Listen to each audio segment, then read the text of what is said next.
Welcome to LFPL's At the Library series, an ongoing podcast featuring author talks, programs, and events at the Louisville Free Public Library. For more information about upcoming events, visit us online at www.lfpl.org/upcoming-events.htm.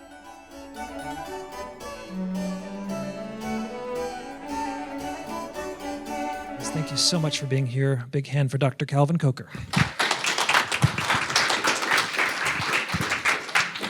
Good evening. Thank you for being here. This is the third time that this class has had atrocious weather, just the kind of stuff where you don't want to leave your home. So I appreciate that you left the comfort and the warmth of your home to come learn about argument. A little perplexing, but I welcome it.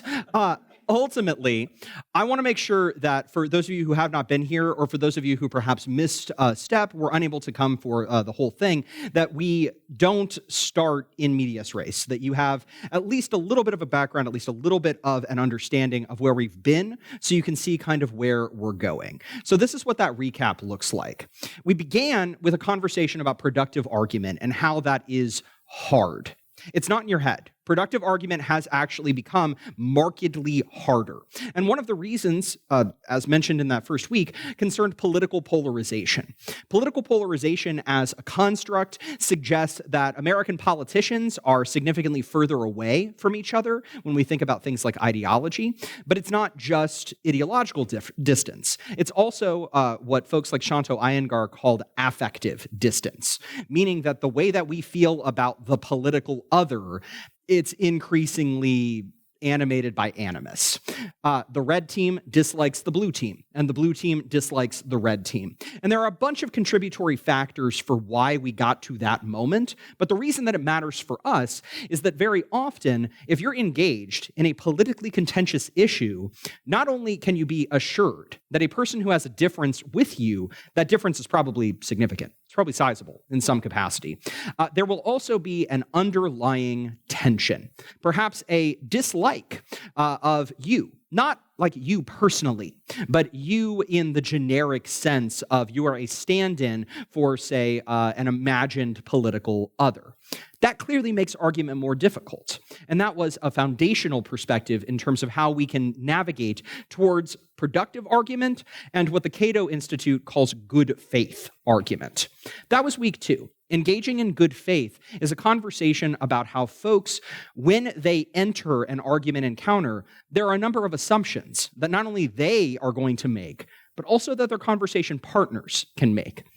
I won't go through all of them now because we'll actually talk a little bit more about good faith argument. But suffice to say, there are attributes that make it look productive. You're talking about general agreement about like societal standards. You're also talking about respect and dignity that's afforded to our conversation partners. And very often, this is the hard thing, we emphasize listening to one's opponent.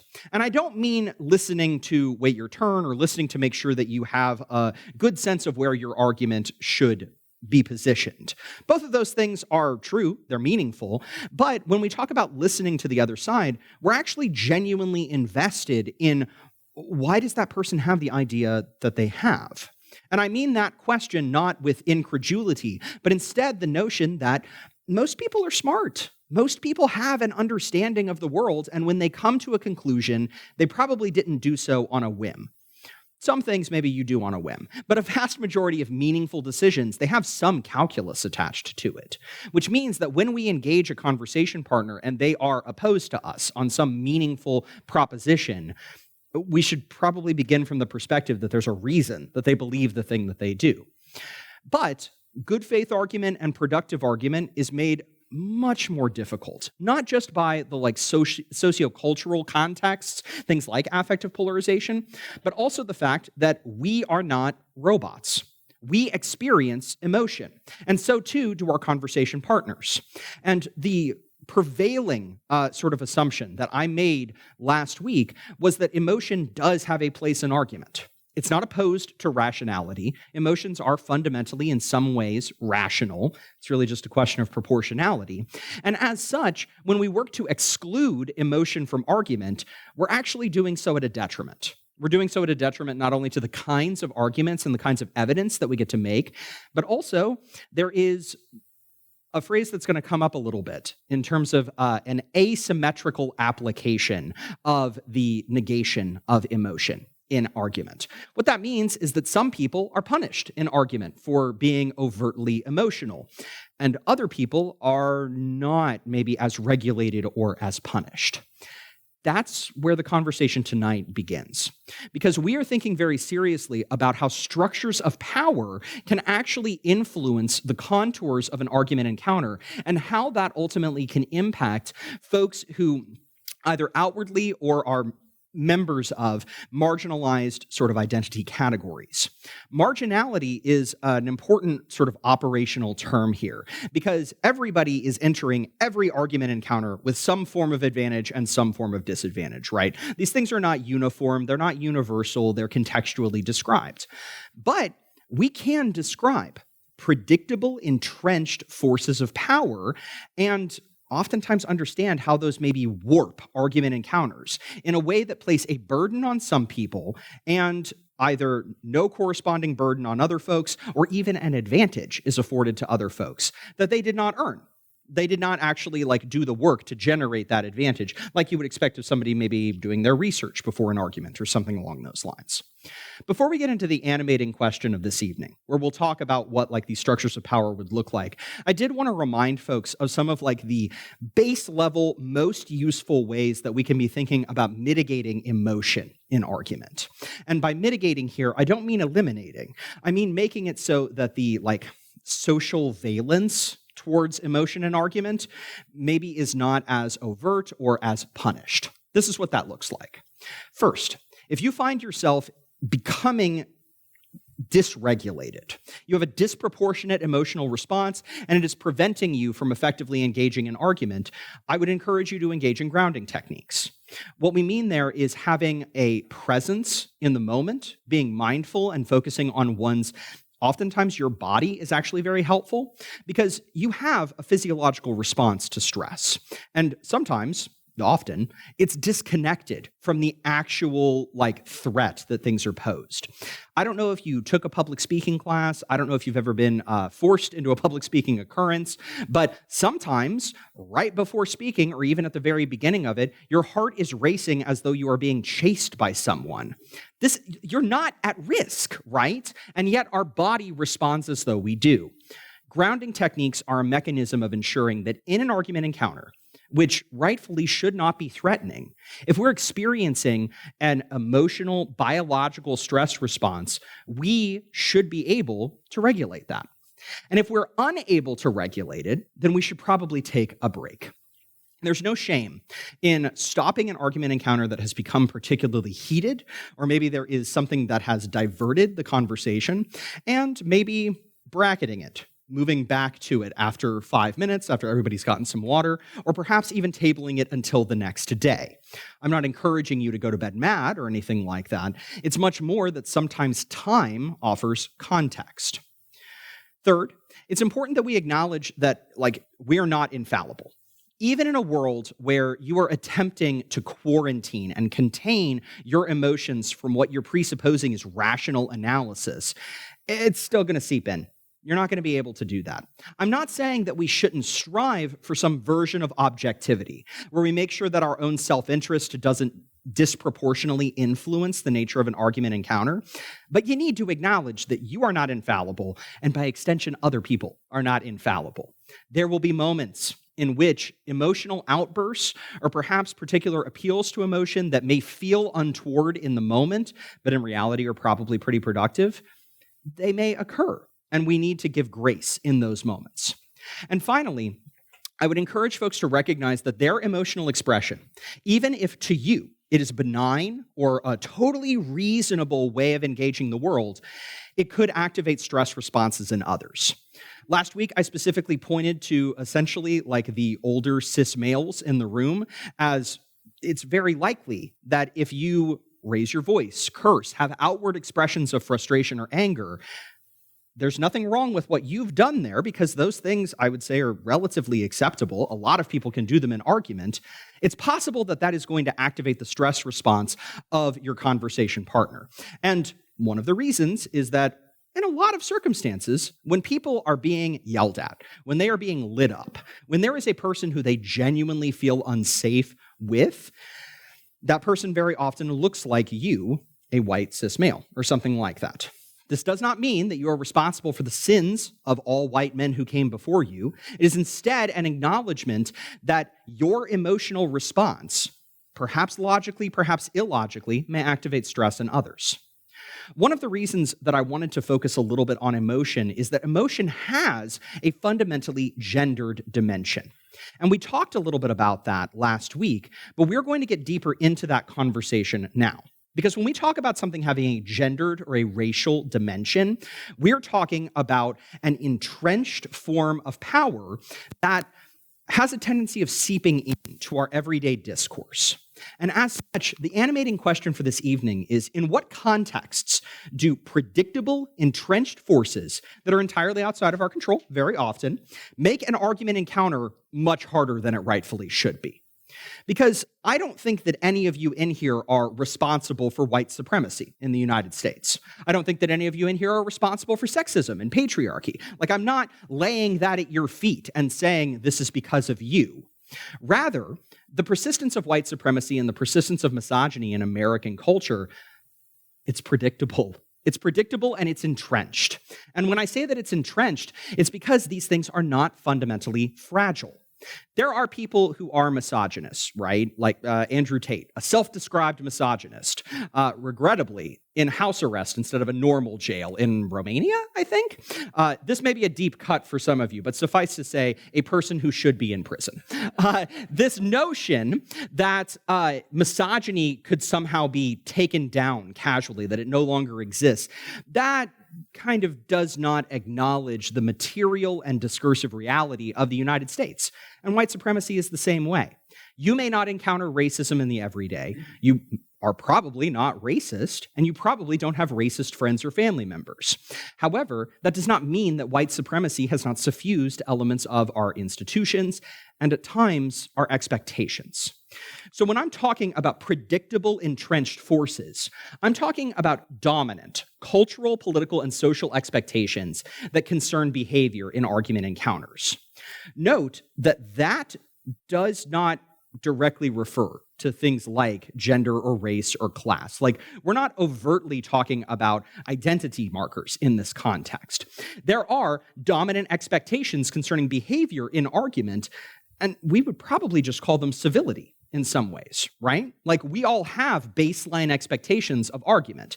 There's deviations, there's variations amongst folks, but at this moment, they maybe don't appear inherently racialized or gendered. So interrogating some of these baseline assumptions that we have and identifying how the asymmetrical application of those standards may actually end up crowding out members of marginalized groups, that can become very relevant. And it's also relevant for us to consider that there are material structures that persist in American culture that distribute resources, that distribute training, that distribute all manner of things that can ultimately govern not only our access to spaces, but also our skill sets in some capacity. I'm thinking of things like good quality education. I am not going to get on a soapbox about why public schools should be cathedrals, why they should be significantly more funded than they are. I'm very hopeful that people agree with me, but that's neither here nor there. Ultimately, we know that right now there are significant variations between public schools, even within the same district, because of funding strategies, because of all manner of contributory elements. And oftentimes, K through 12 education is a place where people are able to gain access to argument training, to argument skills. There's a reason that oftentimes private high schools have amongst the most competitive debate programs in things like the Kentucky Tournament of Champions. It's because they have access to resources sometimes, and they're able to pull folks in some ways. Compare this to urban debate leagues in places like St. Louis, which struggle to generate any degree of funding. That's not because their debaters are worse. The University of Louisville was a great demonstration of this, how a comparatively small college policy program can generate success. But that generation of success was harder than programs that were flush with cash. In some ways, argument relies on these broader social structures. And as such, we're going to begin to interrogate how we're supposed to situate ourselves within that mess. Because, again, none of you are probably responsible for that. So one element that we're going to talk about here in terms of dominant expectations concerning behavior is civility. Now, it may feel weird to you all that we haven't exactly talked about civility as a construct up until this point. And there are a series of reasons as to why that is the case. But when we begin with a definition, I think it'll become clear to you why I have been reticent to use the term civility as this agreed upon term. Kathleen Hall Jamieson and colleagues, Hall Jamieson is still at, I think, Penn State. She is a wonderful thinker about American politics, and civility has been a focus for her in specifically the Trump era. And preceding Trump's run in the Oxford Handbook of Politics, she and co-authors made these arguments about civility. That civility is a social norm or standard of behavior which is based on widely shared beliefs about how individual group members ought to behave in a given situation. Civility in that context is actually unbounded from argument. We're literally just talking about decorum. How should people act? However, as I'm sure you are imagining, the notion that there are widely shared beliefs is a surefire way to make sure that there's some level of play, some level of deviation or variation on these things. You get 10 people in a room, and I bet that 6 of them would agree about a fair amount of the elements of civility, but those other 4, they're probably going to have some significant objection to components of it. And unfortunately, and Hall Jamieson made this argument after the Trump election, sometimes civility is simply treat each other with respect. But that's actually still complicated in a lot of ways. Civility ultimately specifies what people approve of and disapprove of within cultures, and it motivates actions by promising social sanctions for normative and counter-normative conduct. What this means is that if you violate some existing social standards, some existing social decorum, there's an expectation of consequences in some capacity. If those things are very well known, right? If social standards are well articulated and everybody's kind of on the same page, and then people violate them, of course there's going to be some sort of social sanction for that. But one of the reasons that I do not like talking about civility, and I don't treat it as this operationalized term or organizing term for my students when I teach a version of this class, or for you all, is that civility is significantly more complicated. There are a couple of reasons as to why this is the case. When we talk about good faith argument, we're actually talking about, in a sense, the same thing, because we're talking about agreeing on the terms of engagement. We're talking about being honest and respectful of the other person's dignity, which, as an aside, that's more specific than respect. And we'll talk about the substance of that difference.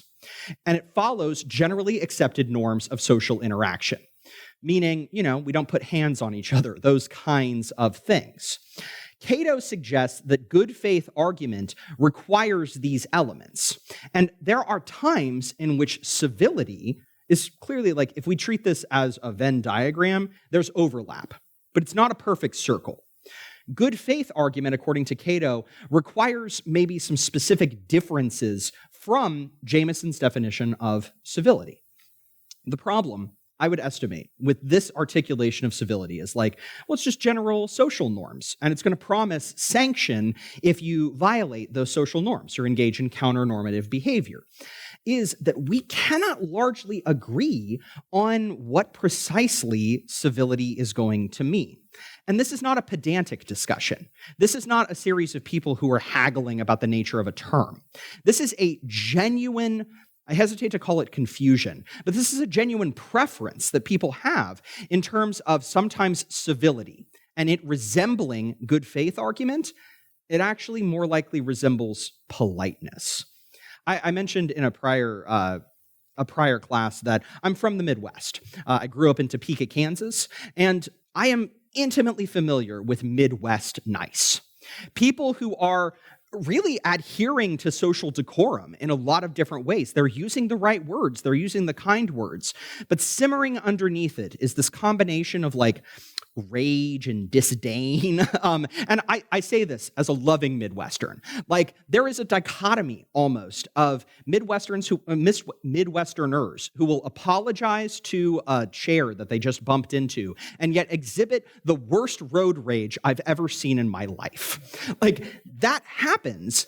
And a large part of it is because we have an outward expectation of politeness that is actually distinct necessarily from civility. Someone can be polite to you without actually respecting your dignity. Somebody can be polite to you and tell you to kick rocks, and they can do so in a way that is actually full of open disdain for you, that negates in any way the dignity that ought to be afforded to our conversation partners.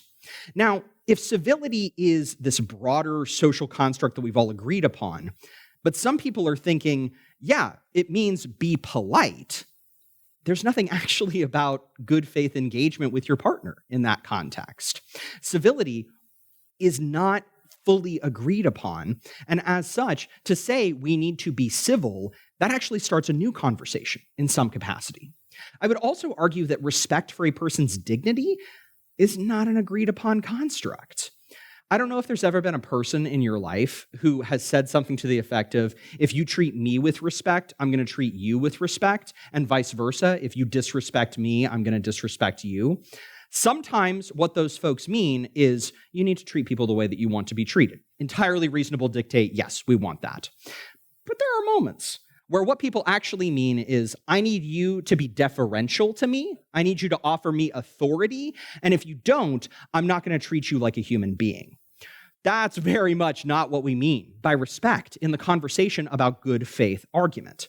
But if we're not in agreement about the distinction between civility and politeness, and we're not in agreement about the conversation about dignity, it's hard for civility to be this like meaningful thing that we can call for.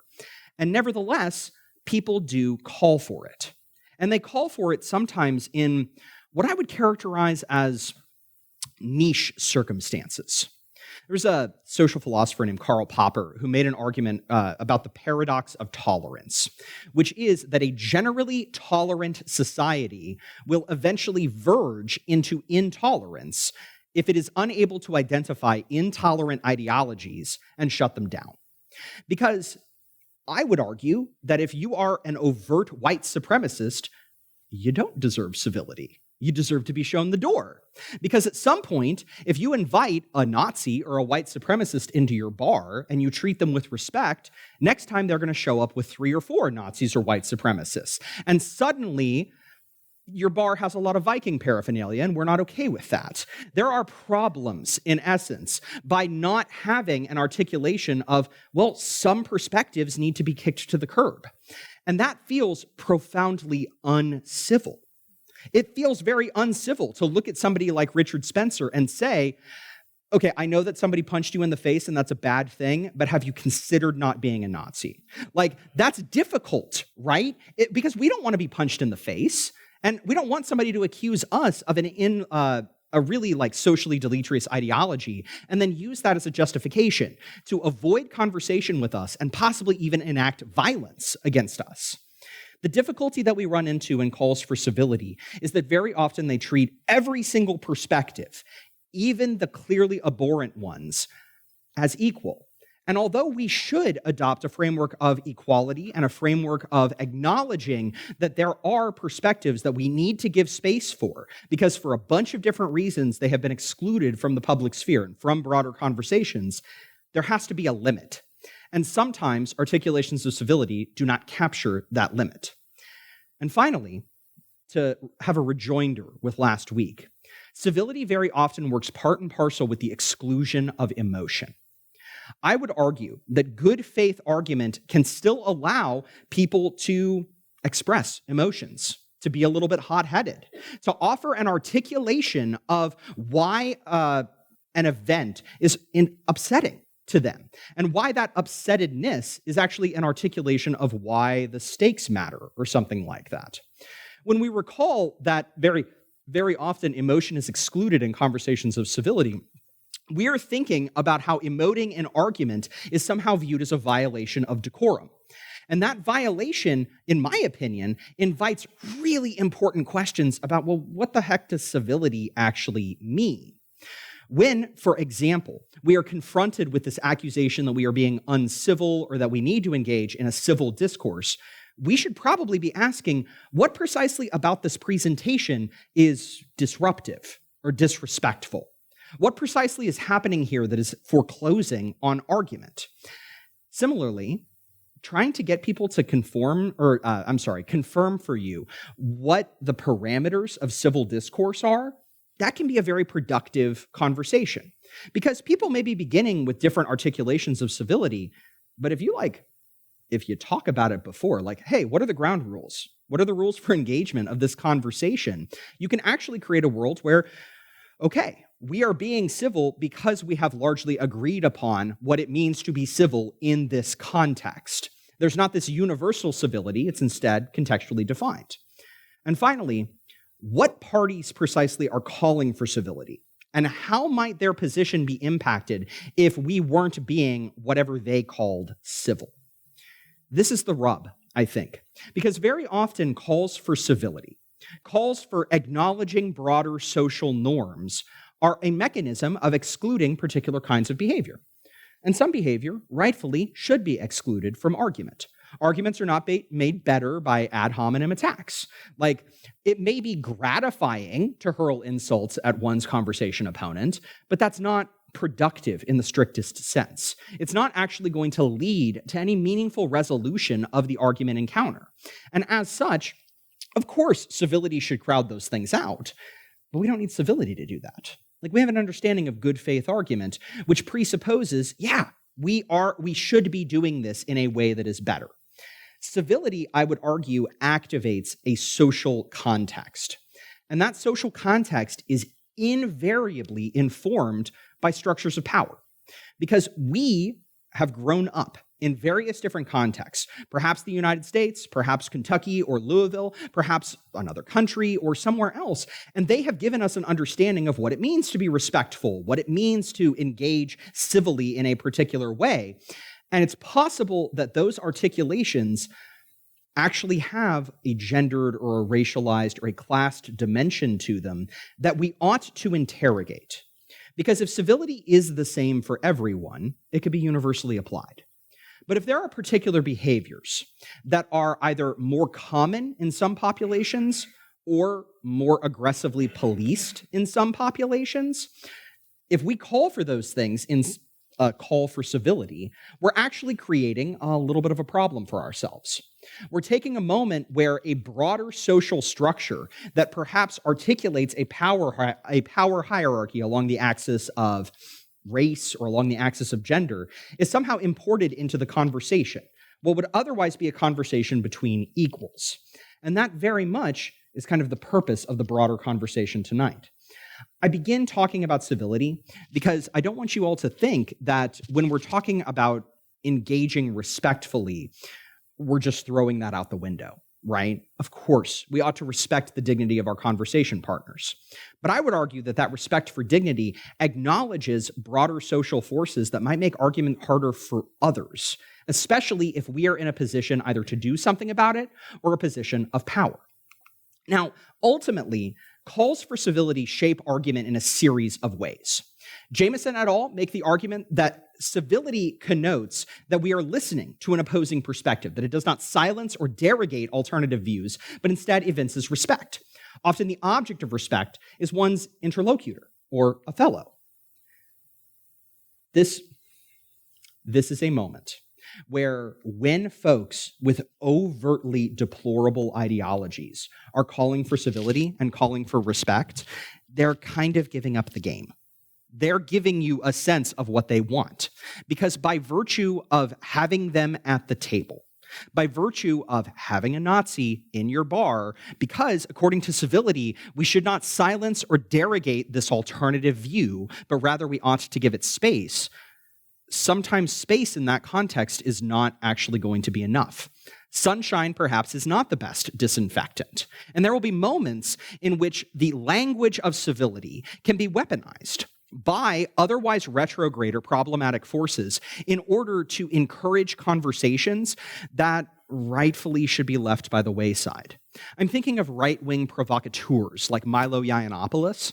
Yiannopoulos was a great example of he was like a shock jock made manifest, right? This was an individual who was doing campus speaking tours and saying things that, maybe had like a political lean. They maybe were politically relevant, but he was doing so in a way that was actively deleterious to essentially communities that were marginalized in some capacity, used overtly racialized and overtly misogynistic discourse, was profoundly anti-immigrant, and also, although this individual at the time that he was speaking espoused that he was a member of the LGBTQ community, used a lot of language that was derogatory explicitly towards that community. This is a person who, upon being removed from campus speaking, or having protests at a place like Berkeley, I think that happened in 15 or 16, they begin to cry that they have been silenced, that they have been derogated in some way. And that was the point. That's the rope-a-dope. This is a moment in which a person, a bad faith actor, I would say, was trying very hard to get people to engage him on his terms. And then upon that engagement falling apart, because there was this nebulous conception of civility that was essentially live and let live, it empowered a strategy. And that strategy is that college campuses are engaged in censorship and all of these different things that dovetailed with Yiannopoulos' broader political project. This is not primarily about the right or the left, because there are plenty of instances in which folks in power insist upon civility because they do not want their perspective to be left by the wayside, when in reality, that perspective may be niche, or it may just be a rectification of their own power and something that we should rightfully question. We also know that civility is very often an argument about forum. To talk about this thing now would be indecorous or inappropriate. Very often, when people call for political change in response to things like school shootings or widespread gun violence, there's an articulation of, this is not the time. People are grieving. We can have this conversation, but we cannot have this conversation at this moment. And yet, the moment that we're supposed to have the conversation never seems to come. I don't know if that is a consequence of ongoing mass shootings in the United States and the sort of widespread world that we find ourselves in, or if that is because very often those folks who are saying this is the wrong time and the wrong place to have these conversations have a vested interest in the status quo, and they're attempting to use civility to keep a conversation from occurring. And finally, I would argue that very often civility is asymmetrical in its application. I'm thinking of any political pundit, Rachel Maddow, Chris Hayes, Tucker Carlson, pick one, where they invite somebody onto their program. And if you were to watch this particular pundit perform in their natural habitat with no other guest, you would see outrage. You would see performance and vitriol and all manner of things that we frankly would probably call incivil. And then the moment a guest starts to, push back or act the same way or get the upper hand, suddenly there is this application of civility of you can't come onto my show and act that way. Bro, you came onto your show and acted that way. What are we doing here? That notion of an asymmetrical application of civility, that perhaps feels like a niche occurrence. None of us are ever going to be invited to be on Rachel Maddow. But in reality, very often, authority figures invoke versions of civility to essentially mean I'm looking for deference in some capacity. Now, I think that it is most productive to think about the axes upon which civility can be asymmetrically mobilized, specifically along the lines of identity. So we're going to talk just a smidge about what I would characterize as prejudice in argument. And by prejudice here, I don't mean innate, overt, sexist or misogynistic or racist tendencies that we find in ourselves or we find in our conversation partners, because we can identify those, right? If there is a person in your life who is overtly racist, you have filed that information away. You know that to be the case. I am rather talking about the kinds of prejudices that sometimes, as a consequence of media consumption, as a consequence of our upbringing, or really just our general socialization, we may be blind to.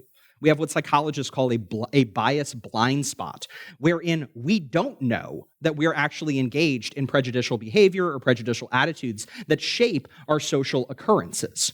Fortunately, we can change those things, but I would say that in its default state, these prejudices can actually make an argument encounter significantly harder for some folks. So here's what we mean when we're talking about racial and gender imbalances in argument. I want to say at the top, there is nothing about one's race or gender or sexuality or class status or whatever that suggests you cannot argue well. Argument is a skill. It's one that we can train people to do. And if we can't train people to do it, I'm out of a job. And as such, I'm really assuming that everybody can do this. So when we talk about racial imbalances, we're not actually talking about necessarily like an innate difference. We're actually talking about a socially constructed one. And here's how that manifests.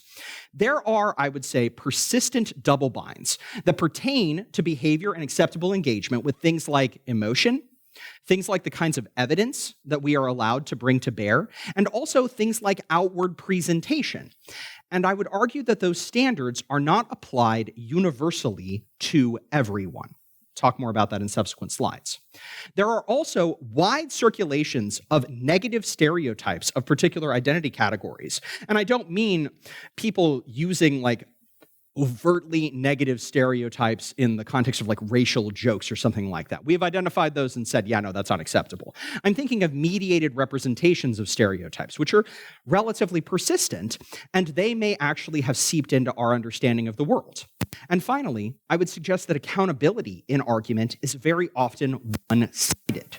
It reflects broader societal structures of power, and very often in a sort of conversation between two individuals who are reflective of like that social hierarchy, that differentiated accountability may become very relevant for one party, and the other party may be entirely ignorant of them. So, when we talk about these racial imbalances, this is what we mean. These are non-exhaustive, right? Like I'm not going to extol the nature of white supremacy and structural racism in the United States. I will instead just isolate some things that are relevant, that matter a great deal for argument. First, the persistence of widespread stereotypes which govern behavior and can also encourage us to use racially coded language. There are two things that are going on here. And the first is that mediated representations give us a way of understanding the world. If you grew up in a town of 9,000 people, and that town was largely homogenous, as small towns often are, it's a lot of the same kind of person living together, it's possible that you don't have an exposure to a different person. A lot of my students who have come from like Eastern Kentucky to UofL, they're experiencing that, where it's like, okay, we had a black family or like two black families, or we had black people, just a few, in our graduating class, that kind of thing. So to come to a city like Louisville, that is disorienting because it is a sort of re-articulation of what like a diverse representative of America kind of place can look like. But if your only exposure or your major exposure to folks who are not like you comes through media, we may fall into some traps. I'm thinking because a vast majority of media is not significantly diverse, there could be moments in which we encounter characters who exhibit long-standing racial stereotypes.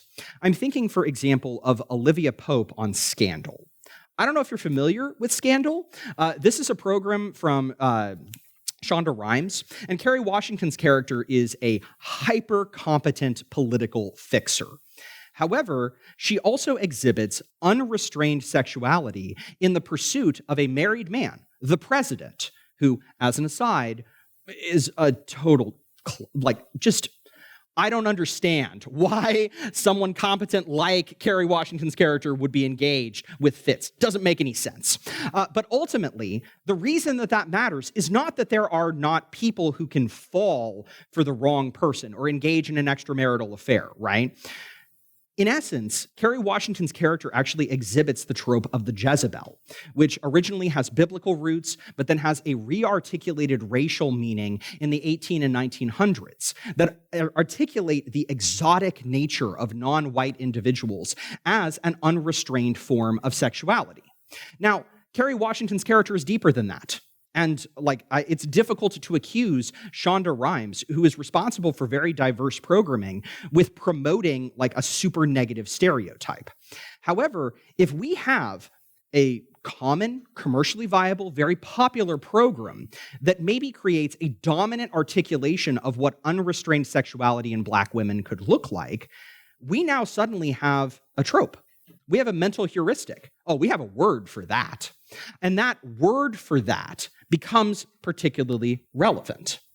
And there are times where those words have such enormous racial coding that even if you are entirely ignorant of it, you know nothing about the racial coding that is attributed to a particular term, by saying it, you're actually activating a particular context. The word that I have isolated here is thug. Thug is not, it's facially neutral. There is nothing about that term that is overtly racial. However, over time, the articulation of thug and thuggishness has an overt racial connotation. Very often when we're referring to looters or protesters as thugs, or perhaps athletes who are violating decorum as thugs, we're actually invoking a racialized articulation of what we expect behavior to be. I do not, it's not that a white person could not be described as a thug. It is instead that thug activates a racial context. And very often for folks, saying thug, the person in your imagination, their skin is darker than khaki at the end of the day.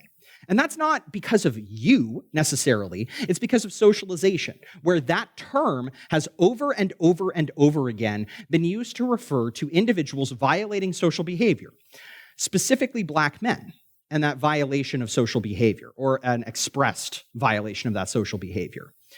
There is no corresponding word for a white man who is violating social behavior. There is no white equivalent of thug.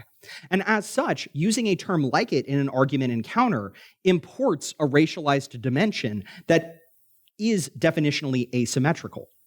There is also a persistence of structural disadvantages pertaining to both generally resources and training, and specifically argument training. Consider the pay gap. I am not trying to get into a debate with anyone about how we calculate the pay gap or something like that, but the last estimates suggested that women in the United States make between 82 and 94 cents on the dollar to what a man makes. There is a clear discrepancy there in terms of the general funding within the same jobs, and that number is dramatically worse for Black folks. Black women make, for example, 62 cents on the dollar for every dollar that a man makes. This is when you account for a whole bunch of stuff, like professional differences or child rearing or things along those lines. If we have a population that has access to significantly fewer resources for structural reasons, well, suddenly the issues with public schools, suddenly the issues with access to collegiate education, suddenly the access to very polished spaces, it's not a given anymore. Those things that in an ideal world are available to everyone, they suddenly get gated behind resources. And sometimes those resources are harder to acquire, not because of hard work, but because of things that are outside of folks' controls. And finally, in an argument encounter, there are problems with what we would characterize as microaggressions. Very small words or phrases that could be used, or behaviors that could essentially set a person's teeth on edge because they have a racialized dimension or an articulation of otherness that simply does not exist for others. One of the core examples for Black folks is the articulation of "you're so articulate." Now, I'm a college professor. I speak a lot. I'm probably a 7 or 8 out of 10 speaker. I feel pretty good at it, People do not describe me as articulate. That's not a thing. Even though I would say that by the dictionary definition, I am articulate, people kind of spot that for me. And I think one of the reasons is the way that I look. At the bottom, one of the reasons that articulate is not an adjective that describes for me is that people would presuppose that, oh, yeah, white guy, UofL in a tie and stuff, yeah, this person is going to know what they're talking about. However, most college professors end up looking some variation like me. White, male, pretentious beard. These things do have very common elements to them. And as such, in moments where people are clearly worthwhile and they break that mold, they may have violated our expectations. And a phrase like, "you're so articulate," would justifiably set a Black person on edge. And the reason is because, what, you were presuming that they weren't going to be articulate? I don't have to deal with that same thing. I also don't have to deal with people violating my personal space, attempting to do things like touch my hair or things along those lines. Now, I'm not saying that every argument encounter is going to feature somebody having a brief coda and saying, "Can I touch your hair?" or something like that. It is instead that I, as a white male, don't have to deal with that same stuff. Like, these are cognitive resources that I do not have to devote to navigating in my social spheres. And as such, a circumstance in which that threat could occur, that constitutes a tax. It's a burden that we place on, specifically in this context, Black folks. When you combine the persistence of structural disadvantages, stereotypes that people need to be careful not to engage in, racialized language that does not have any corresponding sort of equal for dominant groups, and racial microaggressions, you can see a moment where two equally trained individuals, one Black and one white, may be entering an argument encounter not on the same social standing, not with an understanding of, say, what the terms of engagement could or should look like. I would argue that these things also persist for gender. There are persistent stereotypes and words that we use to describe women that we do not use to describe men. For example, there was a very good, not a very good friend. This person was in a relationship with my sister. This is a good person. This is a person who I've enjoyed having conversations with. They're no longer together. And during the lead up to the 2016 election, we were having a conversation about Trump and Hillary, and he referred to Hillary Clinton using the C word, a derogatory word directed towards women. I am firmly of the opinion that there is no equivalent to the C word, or heck, for the B word, arguably, that can be applied to men. Because, what, you call somebody a dick? That does not have the same weight. And I think that intellectually we all know that, right? This notion that there exist ways to discipline unruly women. Kate Mann characterized misogyny as the enforcer of patriarchy. Reason being, when a woman violates a social standard, there are words that we use to keep them in line. The B word, the C word, variations on sexually vulgar epithets like whore or slut, these kinds of things that there is not a reasonable equivalent for a male conversation partner. Richard Pryor, the American comedian, like, this isn't some scholar Richard Pryor, this is like Richard Pryor, the guy who did all of the jokes and was in the funny movies. He had a bit on stage where he was talking about the just persistent racism in America as being something that is soul-crushing in many ways. Because he said that, yeah, you could be having a conversation with another person, and it's man to man, right? At this point, we are all equal until he calls me the N-word. Because now I got to do two things. I got to engage the original argument, and now I'm an N-word. Now I have to figure out how to navigate this particular violation of social grace that has very much articulated my position in the racial hierarchy. That notion occurs in the context of gendered language, in the context of classed language, but it is perhaps most profound in violent racial epithets, hence Pryor's argument. We also know that persistence of structural disadvantages, it also applies to women. And there is actually a fair amount of compelling evidence that women generally are excluded from competitive debate. And I don't mean excluded in the sense that they are overtly told you cannot participate, although I'm sure that that has occurred. I'm instead saying that generally, the amount of women, say, in college in the United States, that number is not represented on collegiate debate teams. Rather, debate is very often understood as something that, yes, everybody can do, but it also has, at times, overtly sexist overtones. One of the individuals who was a national competitor at the high school National Forensics Association, one of their entire presentations was about sexism in debate, because there are times in which women in debate are treated as unruly subjects. And having been a male debaters are unruly subjects too. We just don't have words for them. Not the same socially sort of loaded ones. And finally, women are subject to the policing of acceptable behavior to a degree that men are not. The prior conversation in last Tuesday was about emotionality, where men displaying emotion very likely is going to be regulated in some capacity. Like men exhibit restrictive emotionality, meaning that very often men are socialized to not outwardly express many emotions that are not like anger or rage crying or things like that. But that does not mean that if a man is exhibiting some form of emotion in an argument, somebody is going to say, well, we just can't have this conversation because you're being too emotional. Or referencing monthly hormonal imbalances or something along those lines. There is not a corresponding equivalent to accusing a man of being PMSing or something along those lines. And what that means is, again, that there is a cognitive burden, a tax, essentially, that is placed on women going into an argument encounter. And when we aggressively police their behavior, or for that matter, their appearance, we're creating problems in so many different ways. Now, some of you may be thinking, like, where does this actually come in for argument? These are like abstract articulations of things like race or things like gender. And we know about racism and sexism. But ultimately, I would argue that the uncritical recirculation of some of these tropes, they actually create barriers to entry. If women are identified as more emotional, and there is an identification that says this will be policed, it is within the realm of possibility that folks will simply just exclude themselves from argument encounters where that emotionality is going to be used against them. It's actually relatively common in a high-stakes like argument encounter for tempers to run hot or for people to experience a disproportionate emotional reaction that may manifest in crying or something like it.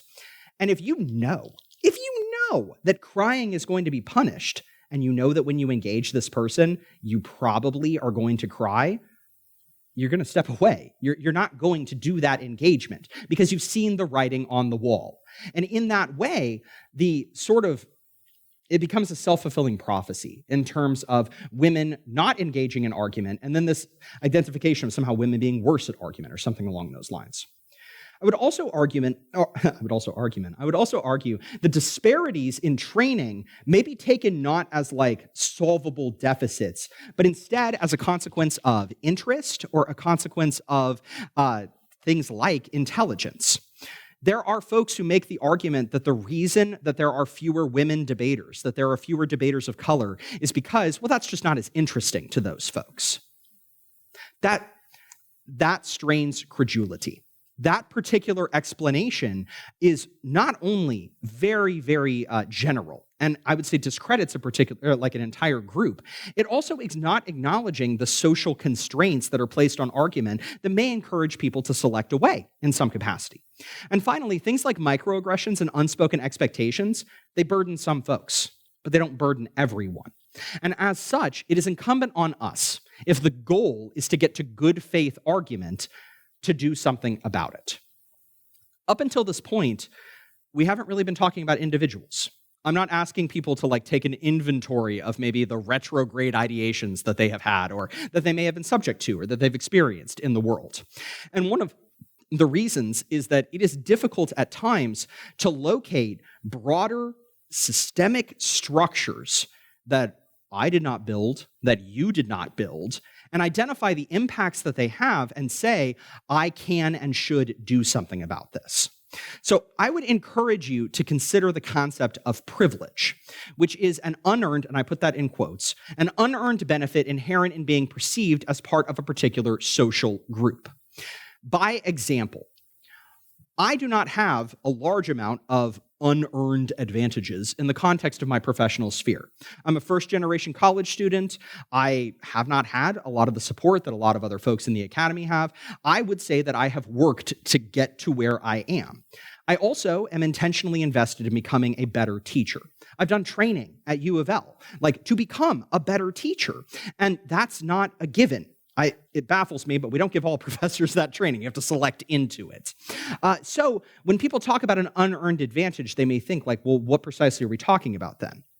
Statistically speaking, my teaching evaluations are going to be higher than members of marginalized communities that are teaching the exact same class, the exact same content, and arguably the exact same way. Over and over and over again, there have been studies replicating the notion that student teaching evaluations disproportionately punish not only female teachers, but also teachers of color. Some of that has to do with things like accents. I have an advantage being from Kansas. I don't have what many would consider a meaningful accent. This is a Midwest accent at best. And as such, there very rarely is this explanation of like, well, I found him hard to understand. When I am caring towards a student, that's going above and beyond. But when a female professor does not exhibit that same level of care or attention, which is not required, they may be identified with specific gendered terms, like frigidity or something along those lines.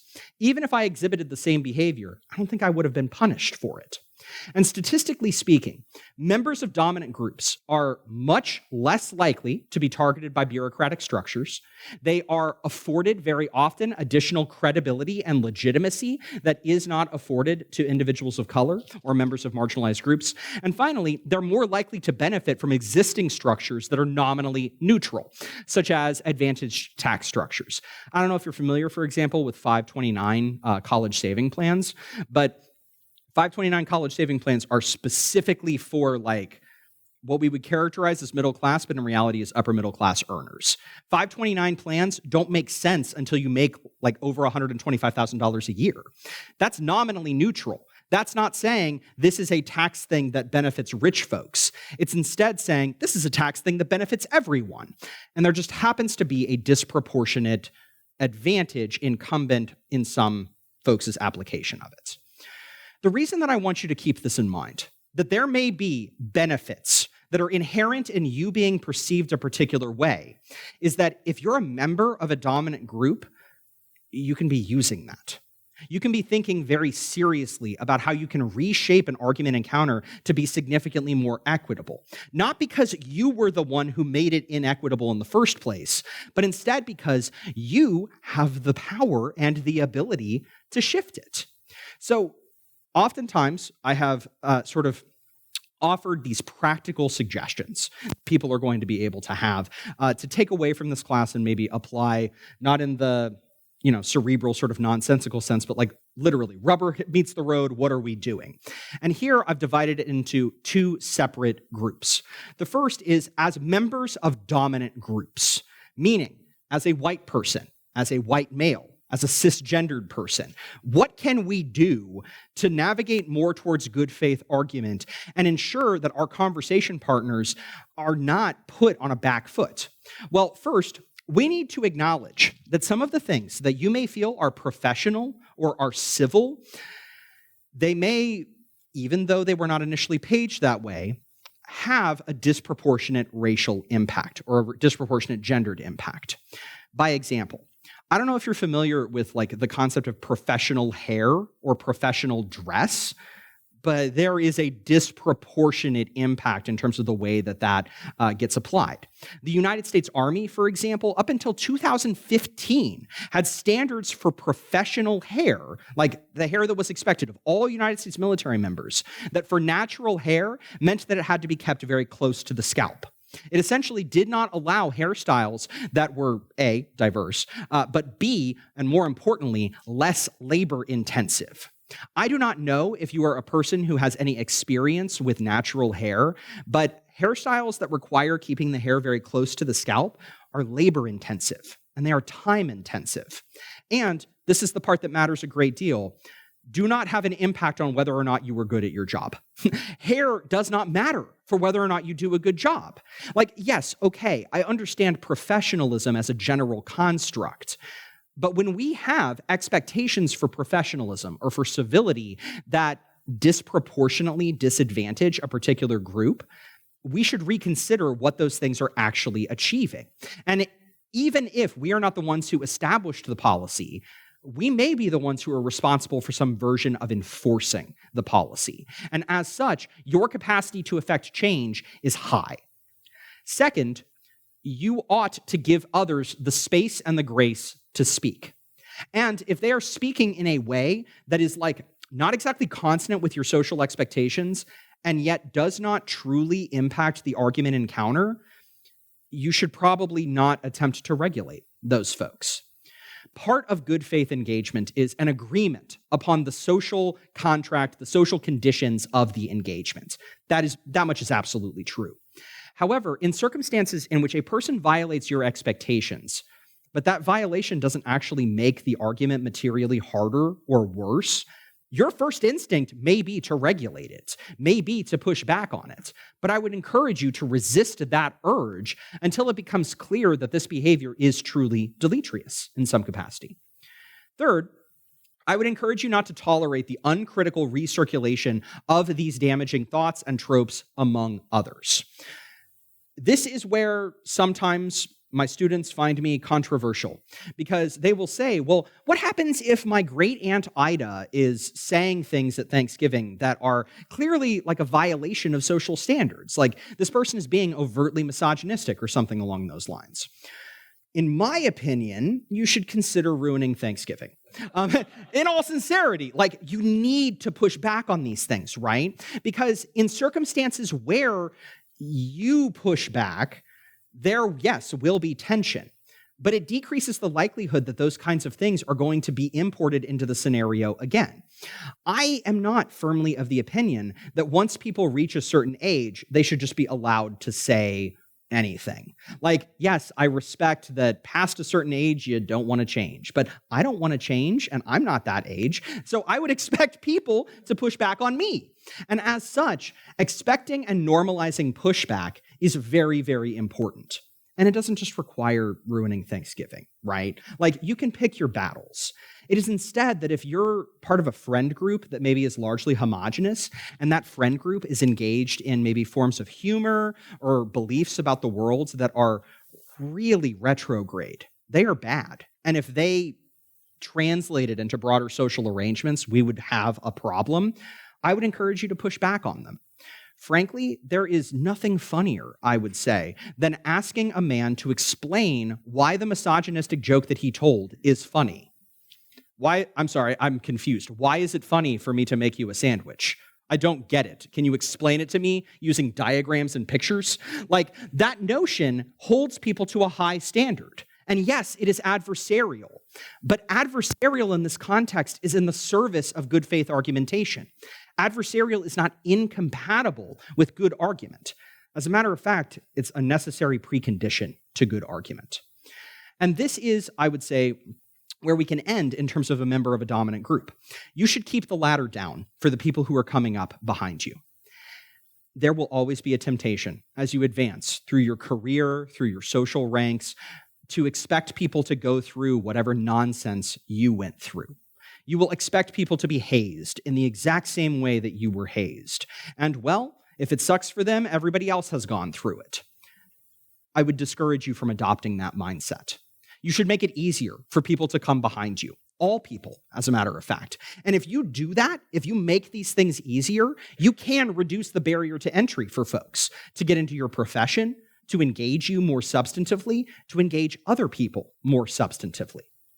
As members of dominant groups, you can throw your weight around, and that's a good thing. I would encourage you to do so when you've identified forms of injustice, because if you're not throwing your weight around, well, what's the point in some ways? What are you doing with all of that vested cultural power if you're not attempting to make the world better? But that's not helpful to members of minoritized groups. And as such, I have set aside some stuff that I believe folks who are subject to these constraints should be able to do in argument encounters or outside of argument encounters to make them a little bit more friendly or at least palatable. First, find your allies. A vast majority of people actually do want you to succeed. And very likely, you're not the first to navigate this space. I'm not saying that every single profession and social sphere has been trailblazed or is currently diverse. But I am saying that there are people who are sympathetic to your concerns and who perhaps have identified survival strategies that would be worthwhile for you. I'm not just saying find the members of your community, find members who look like you. I'm also saying find the folks who are willing to throw their weight around. Because there's a significant difference between a person who speaks up in a meeting against some version of injustice or some version of regulation that is disproportionate or racial or gendered. There's a difference between that person who speaks up and the person who sends the email to the target afterwards and says, hey, that was really bad that happened. I'm really sorry.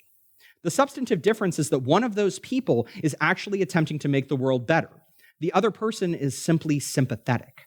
And as such, I would encourage you, as a member of a minoritized group, to consider what people are actually trying to help me in a meaningful way. Second, you kind of have to acknowledge the standards and acknowledge the game in order to play it and subvert it in some meaningful way. If it becomes clear that there are unwritten expectations for professionalism in your workplace, and those unwritten expectations have a very clear racial or gendered dimension, if you can identify moments of what organizational comm scholars call malicious compliance, that could be really worthwhile, where you fit within the exact standard, but you are, in your portrayal of that standard, demonstrating its lack of logic or its impracticability, essentially. That can be very worthwhile. But at a minimum, if you have identified that there are moments in which you are going to be more intensely regulated, you can prepare for those things. The Louisville Bar Association, for example, has informal whisper networks that give specifically female lawyers insight into what judges are going to impose arbitrary sexist standards or expectations on them as lawyers. In an ideal world, those judges wouldn't do that. But if we know that they are going to do that, if that is a predictable, recurring thing, you can prepare for it. And that preparation may encourage you to adopt novel strategies. Third, you need to share knowledge and resistance, rather than simply uncritically recirculating standards. One thing that tends to resonate for my students is talking about how very often the most critical person in their life of their appearance, and this is specific to female students, is their mother. The person who arguably loves them amongst the most in the world. Why would mothers superimpose just damaging, problematic beauty standards on their daughters? Sometimes it's because they believe that this is actually what constitutes beauty. Other times they acknowledge that there is a distinct social risk in not being perceived particular ways. There are moments in which we can be members of marginalized groups and still reinforce damaging dichotomies or damaging interpretations of the world towards other people. We need to be aware of those things. And rather than uncritically recirculating them or just acknowledging, well, this is the way the world is, we ought to find ways to achieve forms of resistance. And finally, I would encourage you to know that some fights are worth having. Pursuing accountability in some instances is absolutely right, but you can't do it all. Sarah Ahmed makes the argument that when specifically a woman lodges a complaint in an organizational context, the complaint, the substance of the complaint, is not identified as the legible, actionable thing by the institution. Rather, the institution identifies the woman who lodged the complaint as the problem. It is incredibly difficult to understand the moments in which you ought to mobilize institutional frameworks in order to protect you, because genuinely, in its ideal platonic form, that's what HR is supposed to do, versus identifying moments in which a fight that you are 100% on the right side of, it may not be worth winning in some capacity.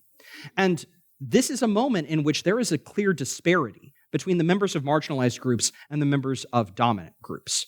Because you'll notice that nowhere on that slide about dominant groups did I say anything about picking your battles. The fact that we would impose that advice, that standard, onto members of minoritized groups, it gives us a good demonstration of just how far we need to come. Because good faith argumentation is something that can and should be practiced by everybody. However, there are a bunch of things that are going to get in our way.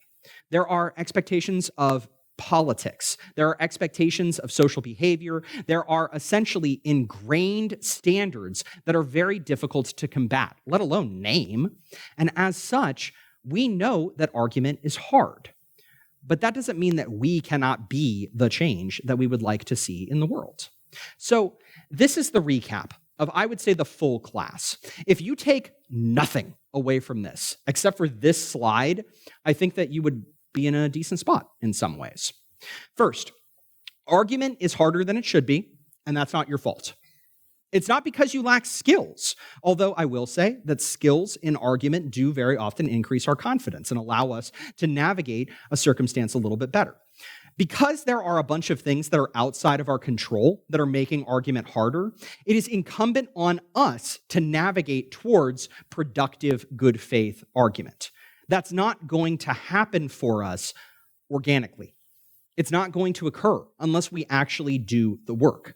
And that navigation towards good faith argument is as much setting aside our blinders, our predispositions, as it is modeling that behavior for others. Third, emotion has a place in argument up until the point that it begins to fully derail an argument encounter. There are moments where one's rage, one's sadness, one's grief will preclude an effective argument. That doesn't mean that the argument should never take place. It means that there should be a moment of rest so that people can become regulated again.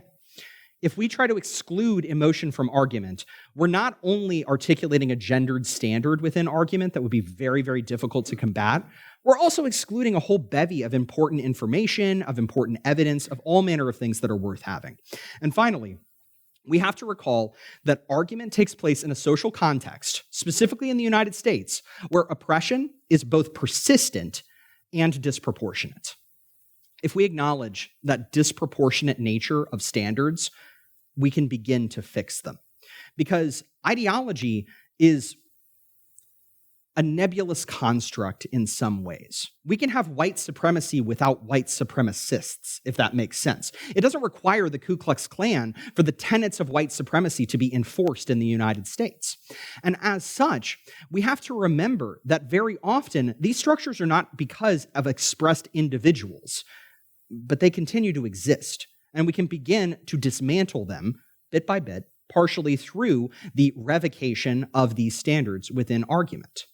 Not a full recap, but closing remarks, and then we will get to questions. So first, all slides, and I thought video, but Meg recently adjusted my expectations. Apparently it's audio.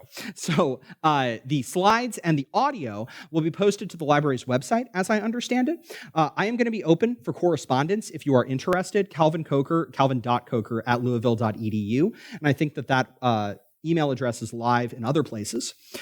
You should send all laudatory positive remarks to that email, and then send all the criticism and negative stuff to Tony.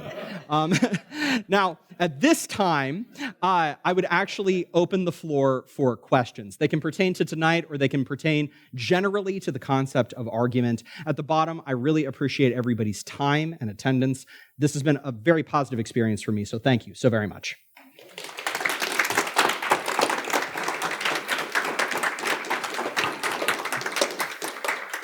Tony.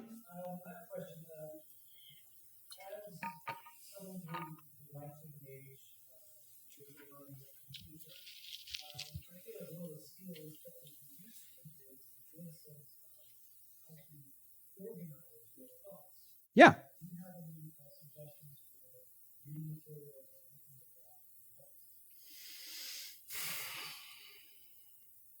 So I would say that one of the best ways to get better at argument is by engaging in low-stakes arguments wherein everybody is on the same page in some capacity. One of the reasons that I became okay at argument is I was a competitive debater. And in competitive collegiate debate, there are a set of rules that everybody is nominally agreeing upon. Now, that feels like there are stakes attached because there's like a winner announced at the end of the debate round and all of that. But in reality, the stakes were nothing. Like, it didn't matter in a sense.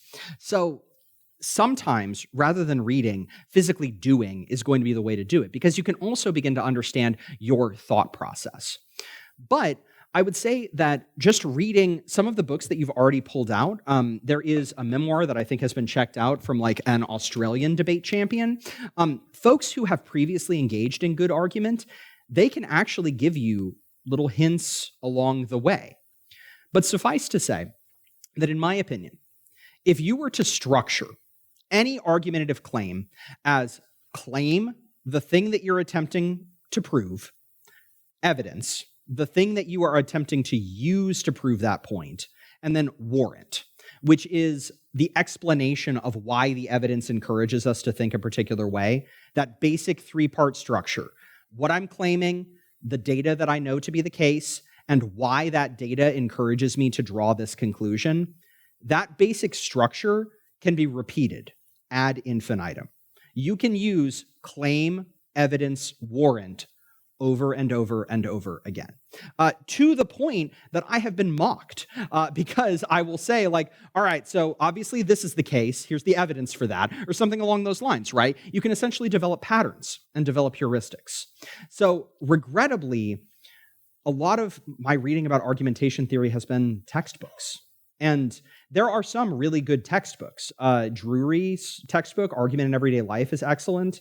Some colleagues from Missouri State wrote a textbook, and the exact title escapes me, but I would be happy to send anybody a link if they emailed me. These are good, like, kind of entry-level conversations about what it means to argue. And I would never encourage you to, like, pay a publisher price for an academic textbook, but a lot of these things can be found used, and they are very good reading material. Because an argument textbook from 2015 on Amazon is probably going to cost you like $8. And yeah, the examples might be a little bit outdated, but the core, like, purpose should still work. So I would say maybe pursue textbooks, definitely practice, and also consider our own tendencies and our ways to maybe, like, create heuristics. Claim, evidence, warrant. If you take that strategy, you've got a good baseline, that kind of thing. Hard question, good question. Go ahead. Actually, the two books that we've been using in our homeschooling to work on debate and rhetoric and argument are Thank You for Arguing by Jay Hendricks. Okay. And The Gentle Art of Verbal Self-Defense by Suzette Hayden Elgin. So these are fantastic. That is a great notion, right? So Hendricks and what is the second one? Elgin. Hendricks and Elgin are two authors that would be worth looking into. If you don't mind me asking, how did you find those? The Gentle Art of Verbal Self-Defense I ran into randomly in the library when I was about 15. Fair enough. Okay. And Thank You for Arguing, I'm trying to remember, we ran across that in another AP, the suggestion for reading to your friend AP, US. Yeah. So, okay. They've been very helpful. They're very readable. Yes. And they talk about listening as much as they talk about how to do it yourself. That sounds like a fantastic starting point then. So honestly, unfortunately, textbooks, a very good answer to that question. Other questions?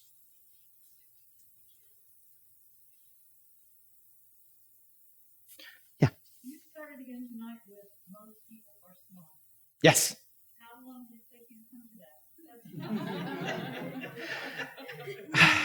So it has to do with hubris, right? Because, like, I, like most children, was convinced that I was preternaturally intelligent, and that encouraged me to be skeptical of authority figures and to not be as perhaps engaged with school as I rightfully should have been. Not all college professors were actually great at school. I had a 3.1 GPA in high school, like, not great, not terrible, not great by any stretch of imagination.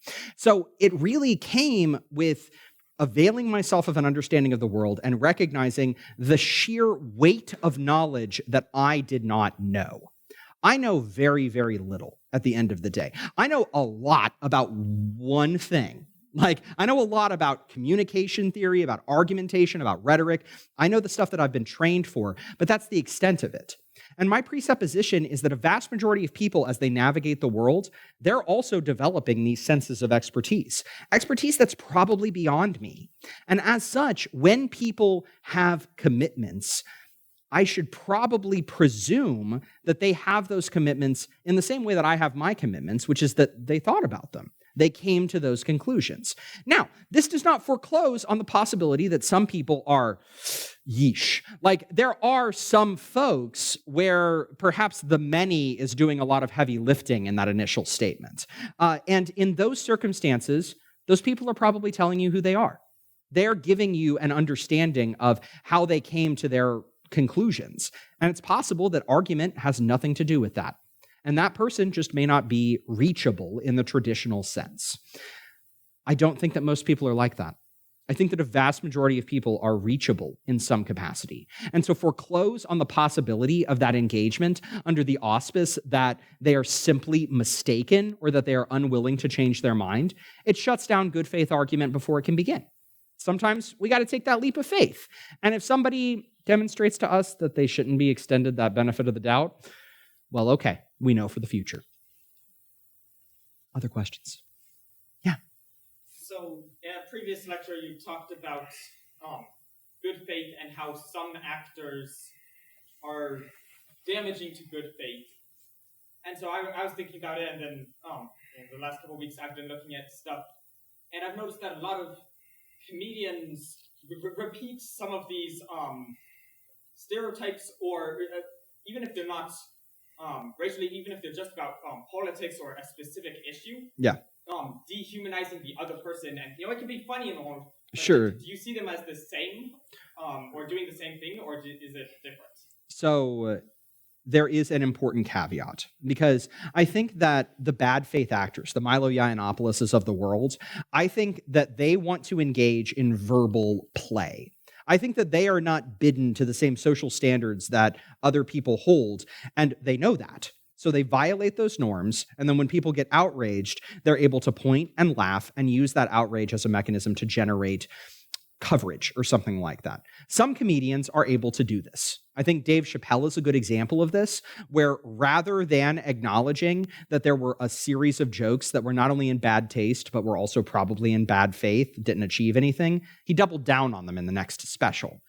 But that does not mean that comedy is inherently like bad faith, right? I think that there are plenty of instances in which people can be transgressive while still achieving a pro-social end. There's a bit from Chelsea Peretti. She's a fantastic comedian who was on Brooklyn Nine-Nine. But her stand-up special, she talks about being a woman in comedy. She is articulating a critique of sexist standards. And then she also makes a joke about how you couldn't have a heist of all women or something like that, because they would just say random catty offhand things to each other. Like, that's a very silly joke, and it trades on a stereotype, right? But for Peretti to do that joke versus Joe Coy doing that joke or something like that, it actually achieves, in some ways, a pro-social end.